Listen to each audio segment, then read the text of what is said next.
de un tema serio. Las cosas están así. Esta estadística dice, por sexo los hombres declararon haber leído 4.2 libros en el último año, mientras que las mujeres leyeron 3.7 libros. ¿Por qué sigues escribiendo? Además de esto, en promedio, la sesión de lectura para la población sin educación básica terminada fue de 37 minutos. La población con educación básica terminada o algún grado de educación media destinó en promedio 38 minutos y para los que tienen al menos un grado de educación superior alcanzaron los 48 minutos al año. ¿Por qué sigues escribiendo? Hola Carlos, ¿cómo estás? Y bueno, este tema lo vamos a hablar porque precisamente yo les hice una pregunta sobre por qué creían que la gente escribía. Y pues aquí tengo una serie de posibles respuestas, aunque ustedes me pueden decir algunas otras más. Yo les pregunté, ¿para qué escriben los escritores si nadie lee? Y les puse unas opciones. Primera opción, porque no pueden dejar de hacerlo. Segunda opción, pueden y quieren. O sea, porque quieren y ya, punto, ¿no? Tercera opción, creen que la gente lee. Y cuarta opción, yo sí los leo.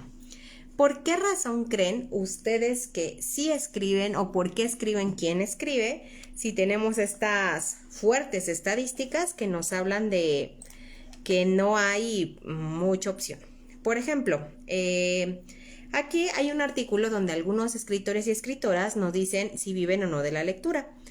Antes de abordar este artículo, les voy a leer lo que motivó mis preguntas, que fue el prólogo de esta revista Ciencias, que habla sobre una forma de escritura que es la escritura académica. Dice Valdés Ampers, escojo la primera. ¿Y qué creen? Carlos también escogió la primera. ¿Por qué no pueden dejar de hacerlo? O sea, los y las escritoras escriben porque no pueden dejar de hacer esa actividad. Aman lo que hacen y punto. Este editorial habla de un grupo o de un tipo de escritores y escritoras que son los escritores académicos. ¿Ustedes pensarían que estos escritores y escritoras escriben porque no pueden dejar de hacerlo? Y ese no pueden dejar de hacerlo, ¿dónde está? O sea, no puede su corazón dejar de hacerlo, no puede su bolsillo dejar de hacerlo, o sea, es como su trabajo y no hay de otra. O sea, ¿qué creen ustedes? Este editorial nos dice esto.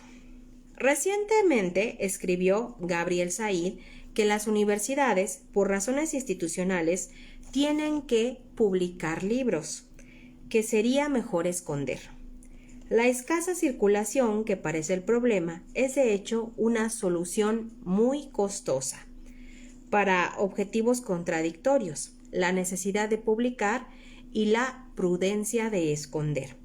Esto se debe, a decir de Said, a que en las universidades editar no es dirigirse al público lector, sino armar expedientes en beneficio del currículo personal e institucional. Aunque hay cierta veracidad en la última afirmación, Ciencias es el mejor ejemplo de que una publicación universitaria puede funcionar sin caer en vicios administrativos ni estar en manos de un grupo de poder que puede ser plural, abierta a trabajos de calidad, polémicos e innovadores y lograr una presentación atractiva capaz de atraer locutores más allá de la misma institución. En este grupo de las lecturas, que son las lecturas académicas, al principio yo me preguntaba, estas personas académicas que escriben bien aburrido, a veces, tienen receptor o receptora, porque parte del escribir implica tener un receptor o una receptora a quien le estamos hablando. Y me preguntaba yo por el escribir, ¿no?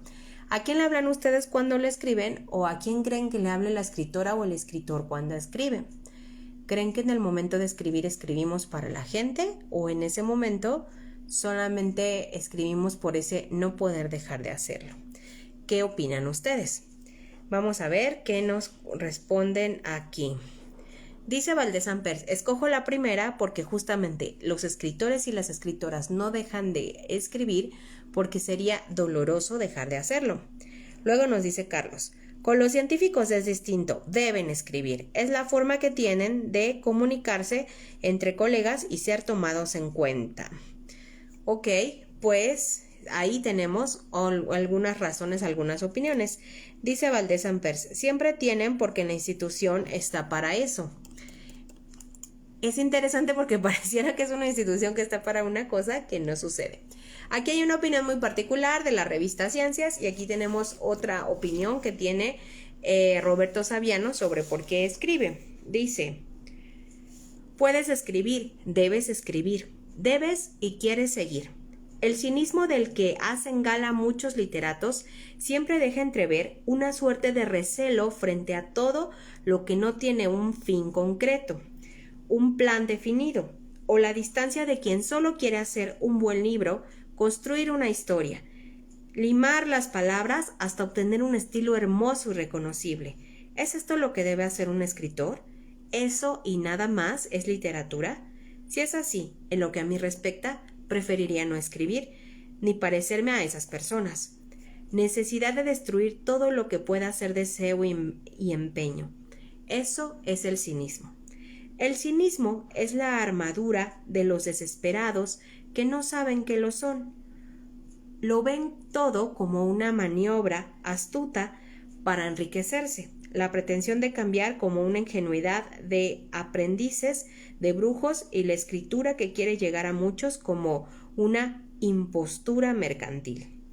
A estos señores recelosos, con una perenne sonrisita maliciosa de quien sabe a ciencia cierta que todo va a acabar mal, no se les puede quitar nada, porque ya no tienen nada por lo que valga la pena luchar, pero no se les puede echar de sus casas, que a menudo están decoradas con gusto, arregladitas. Su arte, su idea de la palabra, se parece a esas cosas bonitas, y no quieren abandonar su perímetro bien amueblado, pero en el privilegio de sus vidas, desengañadas y protegidas, no tienen la menor idea de lo que significa realmente escribir.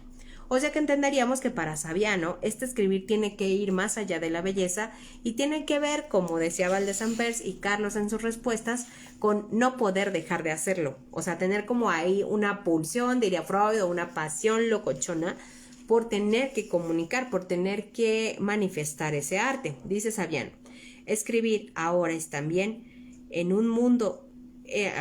escribir ahora es también un modo de dar voz al dolor que sentí los primeros meses, cuando el vientecillo de las acusaciones y las calumnias arreciaba a medida de que crecían las ventas de mi libro. Al principio, cuando los consabidos personajes diligentes me la remitían, se me revolvían las tripas. Y decían la gente: se le ha escrito otro, yo le he escrito los artículos que manda el periódico, tengo pruebas, etc. Y entonces digamos que había un movimiento interno en él que le hacía querer seguir escribiendo. Vamos a ver qué más nos dicen. Valdés Samper dice: siempre tienen por qué la institución está para eso, hablando de este tipo de texto científico. Dice Carlos: de hecho, en el círculo de investigadores del CONACYT, del desaparecido CONACYT, en el círculo de investigadores de CONACYT deben escribir cierta cantidad de artículos. Dice Valdés Sampers: ella proporciona a los lectores, se refiere a la institución. Y dice Carlos: es curioso, a Rulfo no le gustaban los círculos literarios, le rehuía, por lo que comenta, que flojera preocuparse por escribir como ellos quieren. Es que claro, finalmente aquí Rulfo se entrelaza con lo que Saviano dice. Hay quienes solo buscan la estética, o podríamos pensar, hay escritores y escritores científicos que, como tienen que escribir una cantidad determinada, pues a lo mejor a las prisas se olvidan de lo que en algún momento les llevó a escribir, porque pensaríamos que la investigación tiene que ver con la comunicación y que en cierto sentido si hay un goce escritor, yo me imagino, o sea, de cualquiera que escriba. Hay este filósofo argentino que nos dice que considera que la filosofía sería también una rama literaria, o sea, una forma de escribir. Dejen Darío, es que su apellido no me acuerdo cómo pronunciarlo. Ahorita lo busco. Filósofo argentino. Para que, a ver si lo tenemos más claro. Darío Stadthinsreifer. Sería, la pronunciación es malísima, pero bueno, él dice que él considera el escribir filosofía como escribir otra rama de la literatura. Tiene otras particularidades de escribir, y hasta también esa rama no solamente tendría que comunicar filosofía, sino también en cierto sentido tendría que ser gozosa o tendría que ser como una buena escritura. Luego dice Valdés Sampers, bravo, con lo que comentaba Carlos, ¿no? O sea que justamente hay escritores que se van a salir de ese lugar. Y hablando de la ciencia, fíjense que también hace años yo escuchaba una ponencia de un historiador que él decidía escribir fuera del CONACYT y justamente decía, pues es que no quiero escribir ahí porque ahí me ponen reglas para escribir. Y lo que yo quiero contar, pues de alguna manera me sigue apasionando contarlo como yo quiera, ¿no? Como a mí me nazca. Entonces, pues ahí está una razón. En este artículo donde se le preguntó a varios autores y autoras si gustaban de escribir, pues, o más bien, si de escribir se podía vivir, o sea, si ese gusto, si ese amor y si esa pasión por la escritura podía mantener sus pancitas llenas. Gabriela Cabezón Cámara responde, le dicen, ¿vive usted de la literatura? ¿Qué lugar ocupa en su modo de ganarse la vida? ¿Qué otros trabajos hace o ha hecho? Ella responde, no del todo, o sea, no del todo vive de la literatura. Un poco sí, pero si además no diera talleres, no podría pagar las cuentas. Escribir artículos también ayuda. Trabajé de vender seguros, despachar pan y facturas en Delicity porque es una escritora argentina y creo que las facturas son un rico modo de pan que yo nunca he probado. Cargar datos para una empresa que trabajaba para Ednor, hacer diseños sencillos en imprentas, cerrar un diario en el área de arte, hacer las páginas de un diario en la misma área, vender unas cosas tipo temáticas casa por casa, dar clases en la carrera de artes de la escritura en la hacer periodismo en el área de cultura y un montón de cosas más que ahora no recuerdo y sería demasiado largo. Le preguntan, si tuviera que comparar el trabajo de escritura con otro oficio, ¿cuál sería y por qué? Con ninguno. Para mí es distinto a todo, dice. ¿Cómo trabaja su escritura? ¿Cuánto tiempo le dedica? ¿Lee alguien sus textos antes de publicarlos? ¿Escribe de manera regular? ¿Lee a otros autores en los periodos en que está escribiendo? ¿Cómo puedo? Todo el tiempo que puedo. Lucho a diario por construir una rutina. Fracaso.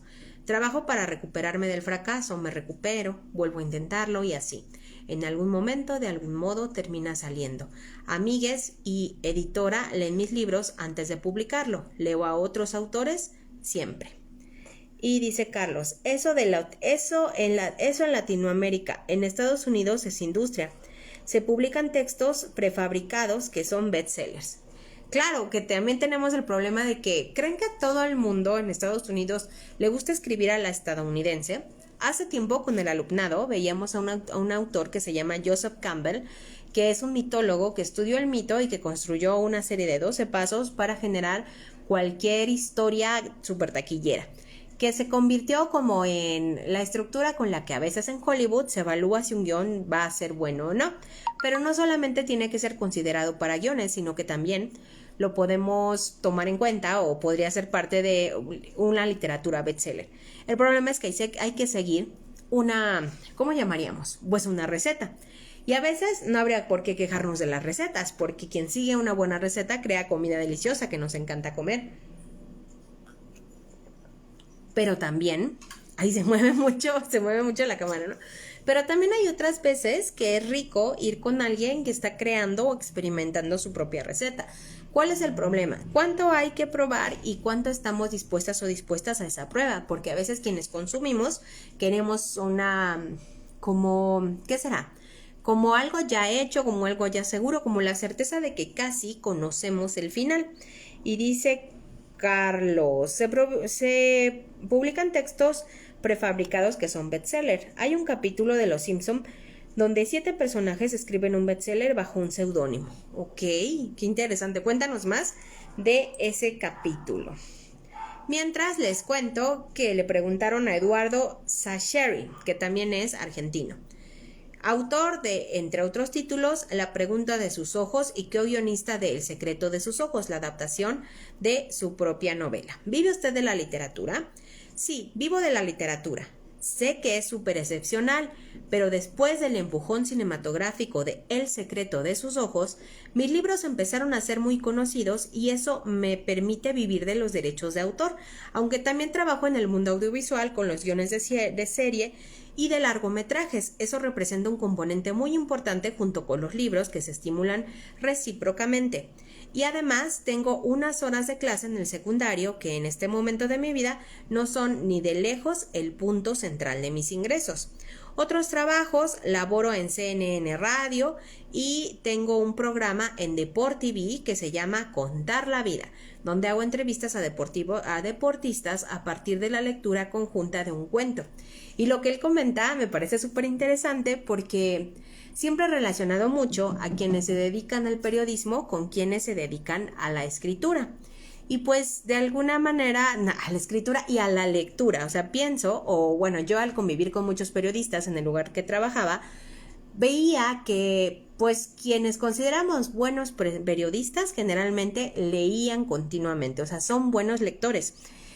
A mí se me hizo un paraíso llegar a trabajar en una revista porque antes estaba conviviendo con el México real, así con el México que poco lee, y pues no tenía mucho que conversar sobre libros. O sea, obviamente siempre se puede conversar con otras personas, pero pues hay comunidades donde la lectura es hasta mal vista, ¿no? Entonces conocer a varios periodistas y sobre todo periodistas mujeres que de alguna manera están participando ahí constantemente como en su lugar de lectores y lectoras, y que eso yo creo que les da un importante lugar en la escritura. ¿Qué creen? Están tocando. Voy a tener que abrir porque parece que no van a dejar de tocar, así que me van a acompañar a abrir. A ver quién es. Denme un minutito. Hola, buenas noches. Hola, ¿qué tal? ¿Es tu mami? A ver, permíteme tantito. Sí, gracias. Pues parece que están buscando a alguien, entonces vamos a ver si en algún momento... A ver, vamos a ver aquí si alguien sale a recoger algo que le están pidiendo. Y bueno, pues mientras les voy a seguir diciendo lo que cuenta Valdés Ampers aquí, que dice: pero así perdemos la posibilidad de elegir libremente. Yo me imagino que se está refiriendo a... Ay, ya se me fue. Pues me imagino que se está refiriendo a lo que Joseph Campbell habla sobre el mito. Luego le preguntan a este autor: si tuviera que comparar el trabajo de escritura con otro oficio, ¿cuál sería y por qué? Dice: en mi oficio lo comparo con el de un carpintero que hace muebles. Me parece que en cada obra de ficción hay un trabajo más básico, más estructural, y después hay lustrado, lija, ajuste de las piezas, un suavizamiento general del producto desde el punto de vista estético. ¿Qué opinan de esta parte? Les cuento que también me llamaba la atención algo que decía Diana J. Torres. Ella escribió un libro que leímos hace tiempo que se llamaba Pornoterrorismo, y precisamente cuando ella presenta el libro dice: este libro lo voy a sacar a la red, o sea, este libro va a estar en internet para que lo consuma quien quiera. ¿Y por qué va a estar ahí? Porque este libro me salvó de la esclavitud moderna, de tener que trabajar de diferentes cosas como mesera, o sea, haciendo cosas que en resumen ella diría no le apasionaban. O sea, no es que criticara el trabajo de trabajar de mesera, de prostituta, a lo mejor a veces de periodista, sino que lo que decía es que era tal vez un trabajo que no le enloquecía, y al parecer a ella escribir le encantaba. Entonces, de algún modo, lo que pasó con ella es que consideró que vender su libro le sacó de esos trabajos y le remitió a un trabajo que amaba. Ella empezó a vivir de escribir y en algún punto decidió que con el número de ventas que tenía Pornoterrorismo era suficiente para sacarlo a la web de manera gratuita y posteriormente escribir otro que sería el que seguiría pagando las cuentas. A mí me llamaba la atención lo que decía ella, porque yo pensaba, ¿a poco de verdad con un solo libro puedes dejar la esclavitud moderna?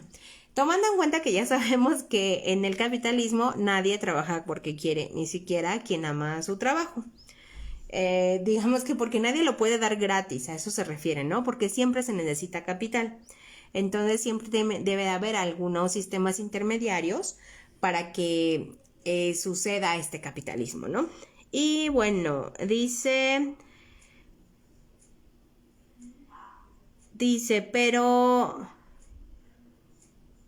Carlos: Joan, un escritor, J.K. Rowling con 7.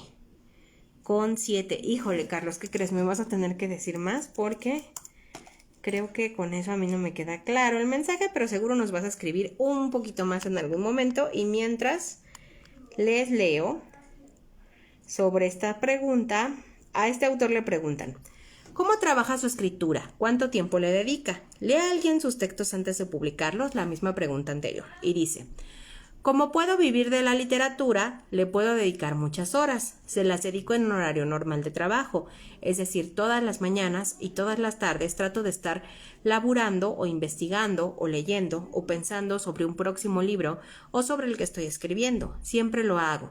No puedo estar en más de una a la vez. En cuanto a otros que lean, tengo un par de amigas muy lectoras que justo con Julissa Salzman, mi editora, son quienes leen el material antes de publicarse. Y sí, leo a otros autores, por suerte. Me jorobaría dejar de leer, que es algo que me apasiona. Entiendo la pregunta y sé que hay gente que no puede leer mientras escribe. Yo, por suerte, sí. Si tuviera esa disyuntiva, en lugar de dejar de leer, dejaría de escribir. ¡Wow! ¡Qué fuertes declaraciones! O sea, me parece muy interesante porque sí, creo que la escritura apasionada va de la mano de la lectura apasionada, que es lo que les contaba un poco sobre cuando conocí personas del ámbito del periodismo, ¿no? O sea, descubrí que eran personas que tenían que escribir muy rápido y muy seguido. O sea, imagínense que tienes que generar notas para todos los días y que cuando iban a hacer un gran reportaje a otros países, desde que estaba casi aterrizando el avión, el editor les estaba solicitando ya una nota. O sea, no el gran reportaje, pero sí pequeñas notas que poquito a poquito llevaran a... ¿cómo decirlo? Pues a la idea o a lo que iba a tratar el reportaje de fin de semana o el reportaje de miércoles. Entonces son personas que no solamente son escritoras constantes, sino además son lectoras, ¿no? Dice Carlos, y ahora esclaviza seguidores con sus pensamientos ultraconservadores. Borges decía: un buen escritor no se mide por la calidad de sus escritos, sino por la calidad de lo que lee. Ay, claro, 100%, ¿no? Porque queramos o no, pues la lectura está ahí, ¿no? Como molestando. Ay, sí, bueno, la lectura está ahí de alguna manera como parte de lo que nos ayudó a construir ideas. No es lo único que construye nuestras ideas, pero en general quien se acerca a la lectura amplía también sus ideas en cierto sentido. Ahora les voy a contar de Juan José Becerra, que aquí él publicó Santo, su primera novela, en 1994, y es autor de El espectáculo del tiempo, El artista más grande del mundo y Felicidades. Es también un autor argentino porque pues este artículo es argentino. Entonces le preguntan lo mismo: ¿vive usted de la literatura? ¿Qué lugar ocupa en su modo de ganarse la vida? ¿Qué otros trabajos hace o ha hecho? Y dice él: al contrario, vive de mí y me parece lo mejor para los dos. Desde que empecé a escribir, la subsidio haciendo de todo. Para mí la relación con la literatura es lo opuesto al acto de sacar. O sea, él expresa que la literatura vive de él y le da y yo me quedo pensando, claro que como escritor o escritora cada uno le da mucho al mundo de las letras, pero sí es cierto que también como lectores y lectoras le damos mucho, ¿no? Yo les conté, ¿no? Que la semana pasada fui a la feria del libro y ahí estoy, ¿no? Contando los pesos o haciendo cálculos para ver si me alcanzaba para un libro. Y el miércoles fui a un evento de del SAGE, que se dedica al estudio de género, y pues salgo y hay libros, y entonces otra vez cuente y cuente, y otra vez comprando, ¿no? O sea, de alguna manera también podríamos decir que esta producción de escritores y escritores pues vive de esta buena voluntad que tenemos quienes somos fan de la lectura, escribamos o no. Y dice Carlos: pero el escritor al final es un oficio, le das un tema y debes ser capaz de escribir sobre él. Lo dice también Borges en Oficio de escritor. Y no leíste lo de J.K. Rowling, autora de Harry Potter. Ah, sí, es de lo que te preguntaba que me dijeras más, porque me dijiste algo de 7, pero ¿7 qué? Coméntanos. Y dice Valdés Ampers: es cierto. Bueno, le preguntan a este autor, que es, Juan José Becerra, en Argentina, y le dicen: si tuviera que comparar el trabajo de escritura con otro oficio, ¿cuál sería y por qué? Y dice: con el camionero, horas y horas sentado, mirando hacia adelante solo, colgado de la imaginación, mientras todo va pasando rápidamente hacia atrás. Y luego, ¿cómo trabaja su escritura? ¿Cuánto tiempo le dedica? ¿Lee a alguien sus textos antes de publicarlos? Escribo o hago que escribo todos los días sin sentir que lo que hago es un trabajo. No sé qué es, tal vez sea una pasión, por incidir, por volver. Es un misterio del que lo único que está claro es su aspecto serial. Y leo mientras escribo, pero cada cosa está en su mundo. Mis editores son los primeros que leen lo que escribo cuando el daño ya está hecho. Creo que me gusta su opinión locochona, ¿no? De por qué escribe. Luego aquí le preguntan a Guillermo Martínez. De Guillermo Martínez dice que escribió los cuentos Infierno Grande y las novelas acerca de Roderer, Crímenes Imperceptibles, Los Crímenes de Alicia, los ensayos Borges y la matemática y Godel para todos. Vive usted de la literatura y dice, sí, es mi fuente principal de ingresos. Otros trabajos anteriores, investigador y profesor universitario de matemáticas en la UBA, profesor de la maestría en literatura creativa de la UNTREF. Y dice, si tuviera que comparar el trabajo de escritura con otro oficio, ¿cuál sería y por qué? Es similar al trabajo de investigador en matemática, una parte creativa que corresponde al momento de detección de un patrón o una idea acerca del comportamiento de ciertos objetos abstractos, y una parte también creativa, pero más ligada a la escritura, que corresponde al momento de la formulación de la prueba como texto escrito. En todos los casos, el momento de la escritura suele cambiar también algo de las ideas previas por rodeos astutos y más sutiles. Dice Carlos, J.K. Rowling necesitó 7 libros para ser la escritora más rica de la historia y para que con ello esclavizase a sus seguidores en Twitter por sus comentarios ultraderechistas. Ok, ya me quedó clarísimo. Pues es que también ese es el problema, como no hay fórmulas, mientras ella necesitó 7, hay quienes han escrito miles. A veces pienso, aunque no es literatura, pienso en Van Gogh y pienso como, bueno, que es Van Gogh hoy, pero no lo fue o no vivió para darse cuenta, ¿no? Que también yo digo, ay, qué triste. ¿Cómo hacer de una pasión algo que te mantenga, ¿no? Aquí dice este autor, ¿cómo trabaja la escritura? Escribo ahora mismo un libro sobre esto. 11 tesis y antítesis sobre la escritura de ficción. No podría resumirlo aquí, solo diría que soy bastante lento y obsesivo con la relectura y la etapa final de corrección. Le dedico unos 3 años a cada novela, un año entero suele ser de correcciones. Mi mujer, Brenda Bocete, lee diversas etapas de mis borradores y luego Pablo de Santís o Carlos Chernov leen el manuscrito terminado antes de que lo envíe a mi editora. Escribo de manera regular por periodos, no de manera continua, pero sí intento escribir algo cada mañana. Me despejo las mañanas para la escritura. Leo sobre todo libros afines a los temas en que estoy. Como ven, otra forma muy particular de escribir, de convertirlo como en ese oficio, porque quieran o no, cualquier oficio, pues tiene como un procedimiento ahí muy particular. Y ¿saben qué? Estaba pensando, me acuerdo una vez yo conocí a una persona hace tiempo que su vida más o menos era... Bueno, digamos que el día a día lo mantenía rentando Airbnbs para tener espacio todo el día de escribir su novela. Ya no supe qué pasó con esa novela, pero lo que me llamaba la atención es que de alguna manera encaja con lo que dice aquí de que no vive de la escritura, sino que mantiene a la escritura, ¿no? O sea, esta persona buscó un modo que le pudiera generar un ingreso para que paralelamente pudiera escribir. O sea que digamos que este oficio, de alguna manera, requiere tiempo, dinero y esfuerzo, dirían por ahí. Y viene la contradicción del escribir, ¿no? Lo que les preguntaba al principio. Y entonces, ¿para qué seguimos escribiendo si estamos viendo que de alguna manera, pues como que hay tan poco porcentaje de lectura? Escribo porque no puedo dejar de hacerlo, pero yo me preguntaría, ¿a todas las personas que escriben les importa ser leídas o no? ¿O solo les importa esta aventura de leer?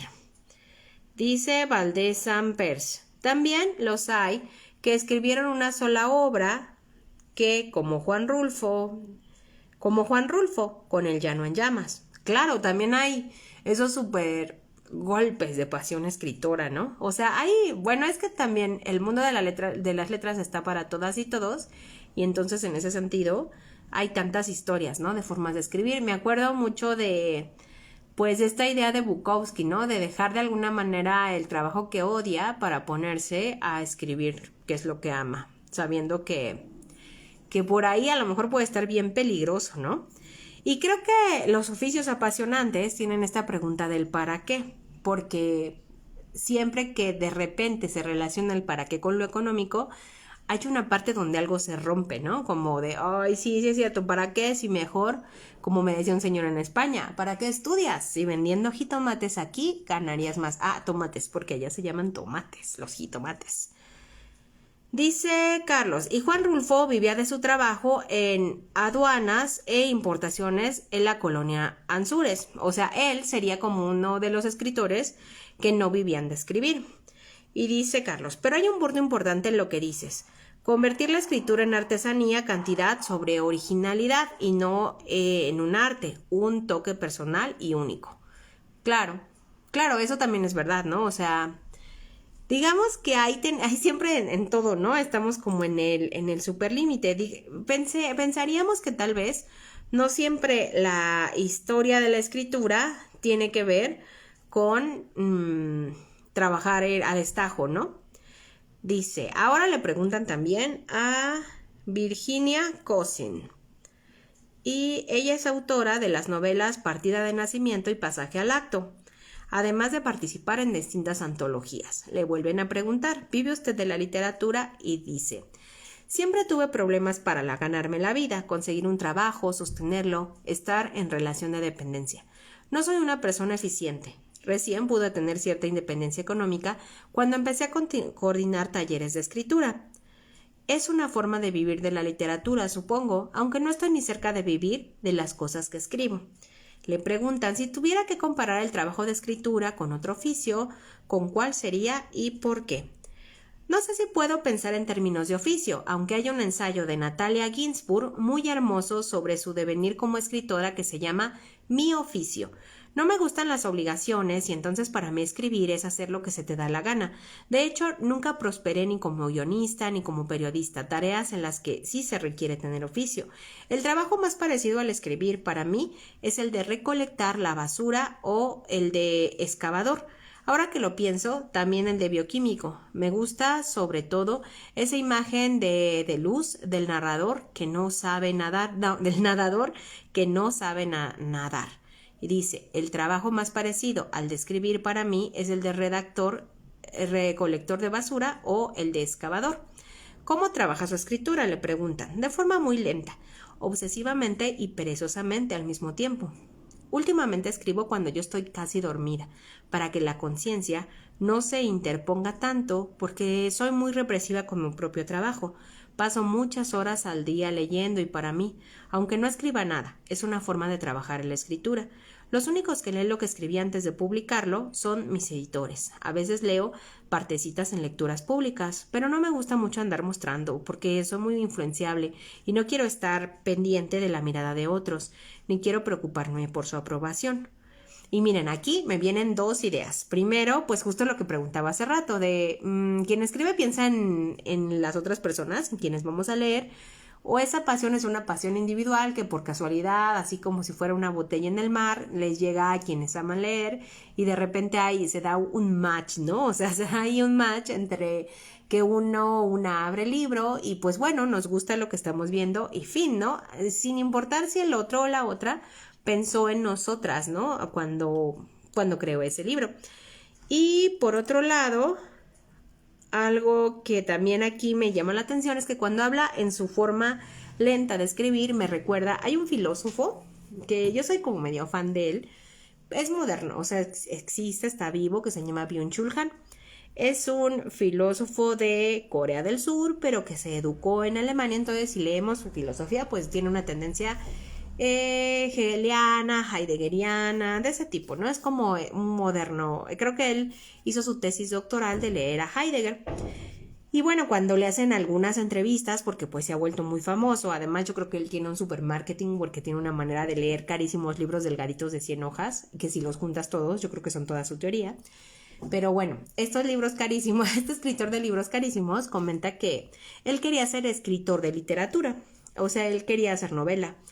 Pero él se dio cuenta que para dedicarte a escribir de esa forma tienes que ser un lector muy veloz y él tenía ahí cierto problema para la lectura, para la concentración, o sea que él era un lector lento. Y se dio cuenta que el camino de la filosofía requiere una lectura lenta y entonces dijo, pues voy a ir por ese camino.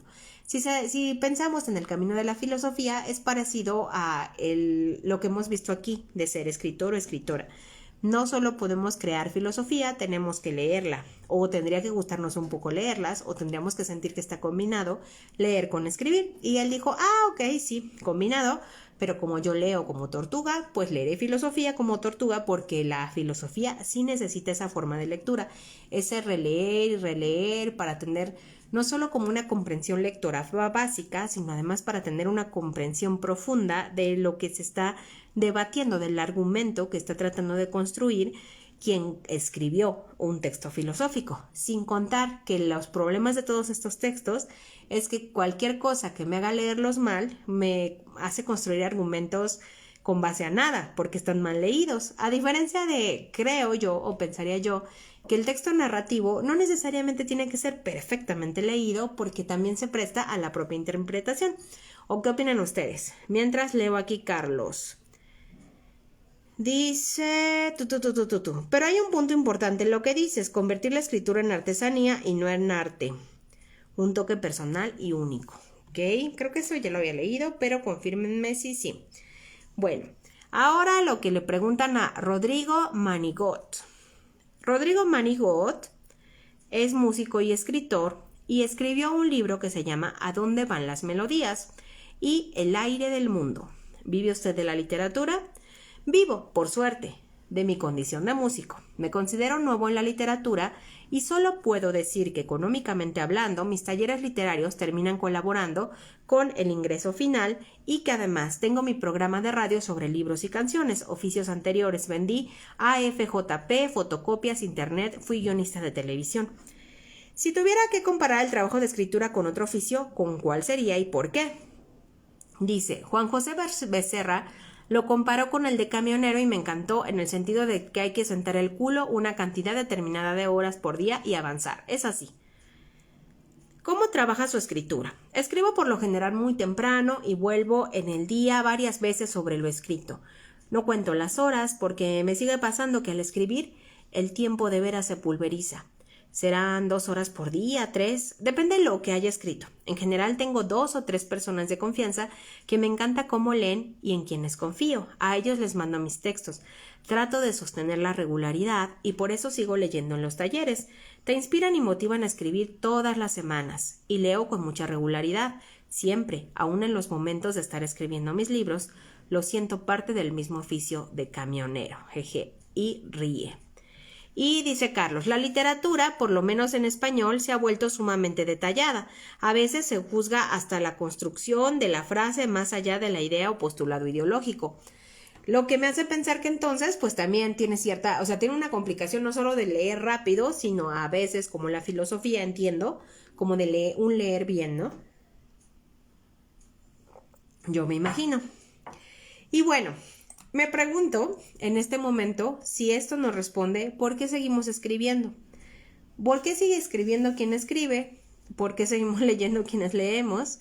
Y por qué, de alguna manera, sigue escribiendo quien lee las estadísticas tan fuertes sobre México que no lee. Bueno, yo diría que no es que vivamos en un México que no lee, sino que lee menos en porcentaje que otras personas, pero también tenemos que nos salvan aquellas personas lectoras de mucha velocidad lectora, con suficiente poder adquisitivo para comprar los nuevos libros, que también es un problema, ¿no? Una cosa es que leamos y otra cosa es que también leamos a las personas que hoy están vivas y podrían vivir de la escritura, porque pues sí, a lo mejor estamos leyendo todas las obras hasta de Gredos, ¿no? Todas las obras de Gredos que casi reedita en español traducciones de filosofía antigua griega, que me parece que ya no genera regalías, no sé, o si las genera, no sé quién se las genera, ojalá Grecia. Tenía un profesor que decía que Europa le debería de perdonar la deuda a Grecia solo por lo que Grecia ha aportado al conocimiento con este pasado griego, ¿no? De la filosofía. Y pues sí, tiene razón, pero por desgracia esa es otra cosa que hace ver que este saber, este conocimiento y esta práctica gozosa de leer y el escribir tampoco es tan valorada como para perdonar una deuda externa, ¿no? Y bueno, dice Carlos, así es, si te juzgan buen escritor, solo si cumples estas ideas. Leo El peatón de Sabines. Lee El peatón de Sabines. ¿Lo leeré? Pues entonces sí, aquí vienen un montón de cosas sobre la literatura, sobre el por qué y para qué, y también sobre el sentido, ¿no? Pero bueno, también es cierto que a veces no es que tenga que haber un sentido, es que a lo mejor ni siquiera de la vida hay un sentido, y en ese sentido creo que hacer lo que produzca goce y lo que nos permita pues nuestra realidad física, mental, espiritual y social, si podemos, pues lo hagamos, ¿no? ¿Se acuerdan? No sé si han visto un documental que creo que está en YouTube de un niño que se encuentra en la basura un libro de Nietzsche y entonces pues lo empieza a leer y pues obviamente dan a entender que pues no sería un niño que consideraríamos de la comunidad lectora y aún así pues se encuentra el libro y de alguna manera su vida cambia en ese documental o en esa novela o en ese docudrama.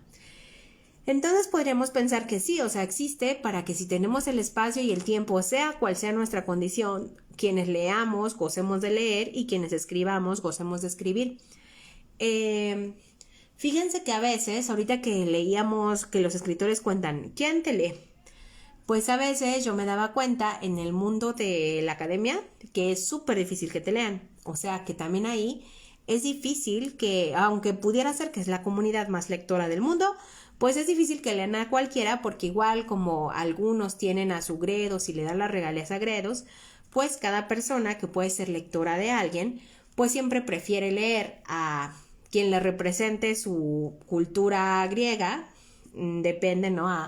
Si es de sociología, pues sociólogos, sociólogas, etcétera, que leerte a ti. Y entonces ahí viene otra dificultad porque pues aún tenemos como este grupo de personas que ya murieron, pero que siempre hay que regresar a sus lecturas, pero paralelamente, pues este tiempo limitado de vida que implica que hay personas nobles, personas como muy jóvenes o personas que están surgiendo, que bueno, si compramos un libro o si le damos un tiempo a su lectura, podríamos apoyar a personas vivas. Y eso, no sé, me hace pensar cosas, aunque que todavía no tengo muy resueltas. Dice Valdés Ampers, es cuestión de interpretación, unos lo hacen rápido y mal y otros lo hacen lento y bien o viceversa. Claro, creo que implica también una interpretación personal, o sea, cómo cada quien va interpretando ese texto y qué se lleva. Que hay dos formas de llevarnos algo, me parece. Creo que leamos bien o leamos mal, si es que existe el bien o el mal leer, es importante lo que me deja a mí. O sea, es ese momento íntimo entre la literatura o la lectura o el texto y yo, en el que de algún modo algo cambia en mí. Algo desde mi interpretación, sea buena, sea mala, sin juicios, pero algo está cambiando en mí cuando yo estoy frente a cualquier texto, al texto que yo haya elegido personalmente. Después hay un siguiente paso en que yo socializo lo que comprendí y lo que entendí, y depende del lugar donde lo socialice, hay un juicio sobre si leí bien o leí mal. También un juicio sobre por qué elegí tal escritora o escritor y no tal que debería ser el correcto o la correcta. Y creo que en esto creo que se necesita como todo apertura y se necesita recordar, como decían en Ratatouille, que lo nuevo necesita amigos y que lo nuevo es desde mi nueva interpretación de algo, que más allá de ser buena y mala, podríamos empezar por entender por qué interpreto eso, si lo socializo, después qué hago o antes qué hago yo con mi propia interpretación, que es muy personal, es mía y única y puede regir y cambiar algunas decisiones de mi vida o dejarme más tranquila o dejarme más feliz. Como en un texto que leíamos hace tiempo, que se llama Teoría King Kong. Y bueno, ahí la autora dice que después de vivir una violación, lo que más la llamaba la atención es que la lectura no le hacía sentir más tranquila y entonces se dio cuenta que estaba viviendo algo que le estaba generando un cambio en su interior porque siempre leer le hacía sentir tranquila. Y esta parte es algo muy íntimo, o sea, que leer me haga sentir tranquila o más contenta o más feliz independientemente de mi interpretación y del tipo de literatura que yo haya elegido, pues supongo que es como la base de la el gusto y el amor lector. Después vienen otras cosas, socializar. Y después viene enfrentarme pues a entornos que pueden tener fuertes juicios sobre mi capacidad o no capacidad de entender, y otros entornos que gozarán que yo les comente mi interpretación para que sigamos en esta comunicación o comunidad lectora, ¿no? Habrá de todo. Dice Carlos, ya leí a Carlos, ya leí a Valdés Ampers. Y bueno, hasta aquí esta idea sobre la lectura. Parece que la respuesta a la pregunta que les hice en sí se quedaría en esto. Las personas que escriben porque no pueden dejar de hacerlo, porque aman hacerlo. Para poder hacerlo, hacen cosas. A veces mantienen la literatura, a veces buscan trabajar de esto hasta lograr el trabajo porque nada más les gusta más que escribir. A veces paralelamente tienen otros trabajos y escriben. Lo que sí es que no pueden parar, no pueden dejar de escribir. Y me imagino que eso tiene un poco que ver con la vocación, ¿no? Con este vocare, con esta idea alemana de el llamado de un dios o del espíritu de un algo que está dentro de ti, que se está moviendo todo el tiempo para llevarte hacia allá. Y en cada caso, en muchos casos de escritores y escritoras como los que ya comentamos, está esa pasión por escribir. Y yo pensaría que hasta en el caso del texto científico, sobre todo en este texto científico que solicitaba a destajo el desaparecido CONACYT, hay quien tiene mucha pasión y habrá quien lo hace porque lo tiene que hacer. Como tal vez todos los trabajos y todos los oficios, porque pienso que hasta los oficios que pudiéramos pensar, pues hay oficios que se hacen por necesidad. Creo que hasta esos oficios, a veces la necesidad no es solo económica, sino también está atravesada por una cierta vocación, aunque sea al menos una vocación de servicio o una vocación de interacción comunitaria, ¿no? Una vocación de servir a tu comunidad o dar algo a tu comunidad en la función que tienes, en ese papel que tienes en ese momento. Creo que también hay un dar y un recibir, que se da a veces solo, que se da a veces desinteresadamente y me imagino que muchas veces interesadamente, ¿no? Y bueno, por último, para cerrar, antes de agradecerles por estar aquí y llegar hasta el final como guerreros y guerreras de la lectura que ya son, les cuento que, bueno, les platico algún resumen de la marcha LGTBIQA+, que fue el día de ayer, y que pues a mí me pareció que obviamente ha evolucionado esta marcha locamente. Platicaba con Carlos que por un tiempo yo dejé de asistir a las marchas porque me parecía que ya eran como mucha mercadotecnia, pero también me parece que la suerte de visibilidad, o sea, tener lugar en el espacio público, darle lugar, que me parece que es muy psicoanalítico el dar lugar a algo, ¿no? O sea, que algo tenga lugar es fundamental. Y piénsenlo, o yo lo pienso en mis interacciones, o sea, llegar a un espacio determinado y que la gente me diga, ven, siéntate acá, ¿no? O sea, aquí hay lugar para ti, o te estábamos esperando, hace una gran diferencia. A cuando llegas y pues no hay un solo espacio, ¿no? Ni nadie que se interese en... Me acuerdo mucho que hace años entré con una amiga a una clase en la Facultad de Filosofía, pues obviamente a mí no me conocían de nada, ¿no? Y nunca había ido a la clase, entonces como que la gente se acomodó y no había ni un solo lugar y ella se encontró lugar y yo estaba en, ¿me salgo o me quedo? Me salgo o me quedo, pero ya saben, chismosa, ¿no? Entonces me quedo y pues me senté en un lugar, sí, o sea, súper ni el caso, o sea, muy complejo para los demás porque digamos que había una banca, luego estaba yo en el piso y luego otra banca. Y no sé, yo creo que yo les incomodé, o sea, en mi posición ahí en el salón les incomodó y como a la media hora ya estaban diciendo, oye, pues allá, o sea, ya me empezaron a buscar un lugar, ¿no? O sea, de alguna manera mi presencia, al menos un ratito, conmovió a las personas para que justo me dieran un lugar. Entonces creo que eso de hacerle lugar a algo, darle un espacio a algo material y concreto, dice muchas cosas. Entonces para mí hoy es valioso que la comunidad tenga un lugar, o sea, tenga un día en el que tiene mucho lugar, en el que tiene tanto lugar que hay banderas hasta en las marcas, y hay muchas cosas que podemos quejarnos, entre ellas, pues que puede ser que la marca ponga la banderita y no por eso que sea inclusiva, incluyente, o que tenga una perspectiva tanto de género como de orientación sexual en sus contrataciones, en su atención, etcétera. También tenemos que aceptar que pues viviendo en un país violento, a veces dicen pues es que hay mucha fiesta, pero hay muchas cosas que todavía no podemos festejar, como pues estos asesinatos, ¿no? como gran parte de la comunidad que no puede tener acceso a un trabajo aún teniendo las capacidades porque todavía hay prejuicios en quien contrata que deciden no admitir a esa persona, ¿no?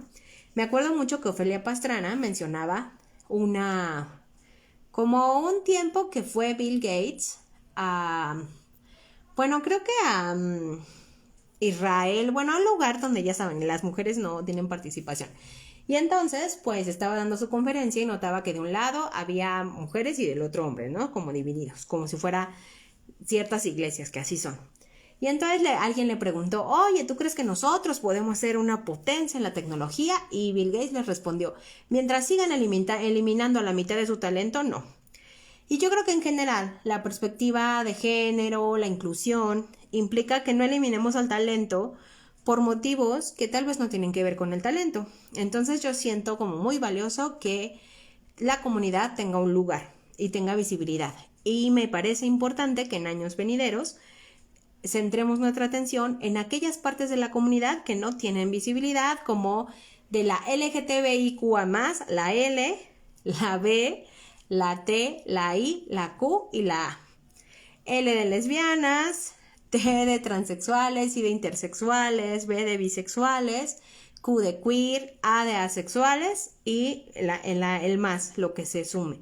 Cuando tengamos una apertura para todo eso, me imagino que podremos ser cada vez más potentes en todos los sentidos, porque no estaremos dejando de lado ninguna idea ni ninguna forma de pensar y no estaremos asumiendo algunas cosas por obligación, como heterosexualidad obligatoria o monogamia obligatoria. O sea, no tendrá que salir personas del closet una y otra vez porque nosotros asumimos que quien parece niña pues se relaciona con niños y quien parece niño se relaciona con niñas. Y además, si parezco niña, a fuerzas tengo que ser niña biológica, y si parezco niño, etcétera. O sea, una serie de cosas que estaría bien construir un mundo donde no sea necesario. Voy a leer los últimos comentarios que nos hace Carlos.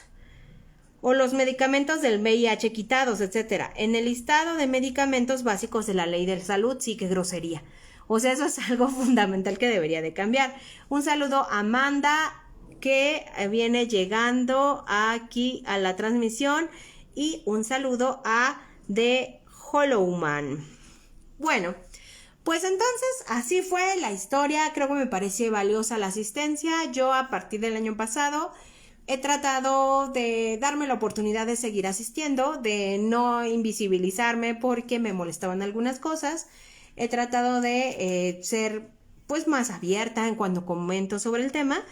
Y también he notado que pues hay cosas que siguen sucediendo, ¿no? Como que justamente hace unos días estaba, en un lugar donde participo, donde se discutía si se iba a hacer con relación a este mes algo relacionado con esta visibilidad, y decían, ay, no, porque no hay nadie con lo que nos represente aquí, entonces no. Y yo decía, oh, sí hay, pero bueno, o sea, yo creo que justamente esta heterosexualidad obligatoria, asumir desde la mirada del otro quién es el otro, pues está ahí, ¿no? De manera constante. Entonces, pues, creo que eso implica que sigamos peleando o que sigamos visibilizando y que sigamos respetando a quien tiene el valor de hacerse visible, porque hay muchas personas que, y está bien, que de alguna manera prefieren no visibilizar, que son parte de esta comunidad. Y claro que está bien porque es su vida personal, pero si en algún sentido les pudiera molestar esto, tal vez esta lucha, tal vez esta visibilización que hay personas que sí tengan, les motiven, ¿no? A poder hacerlo. Entonces, bueno, ese fue el fin de semana y estos fueron nuestros temas acerca de por qué escribir. Si ustedes escriben, sigan escribiendo, vale la pena continuar. Porque tal vez tenemos ahí en el corazón algo que nos dice que es imposible dejar de hacerlo. Lo mismo que sucede cuando tenemos determinada orientación sexual o determinada preferencia ideológica sobre algunos temas o defendemos determinados ideales. Si para nosotros es imposible dejar de hacerlo, o por ejemplo para nosotros es imposible dejar de luchar contra una injusticia, aunque no nos dañe directamente a nosotras, nosotros o nosotres, pues felicidades, síganlo haciendo. Nos vemos la próxima semana, les agradezco mucho por estar aquí y solo me queda decirles que si son unos guerreros o unas guerreras de la lectura, gracias por haber llegado hasta el final de esta transmisión. Últimamente no me deja compartir esto en historias, así que les voy a poner el link para que si ven la historia puedan llegar a esta transmisión. Y bueno, muchas gracias, nos vemos la próxima semana y les mando un súper abrazo. Hasta luego.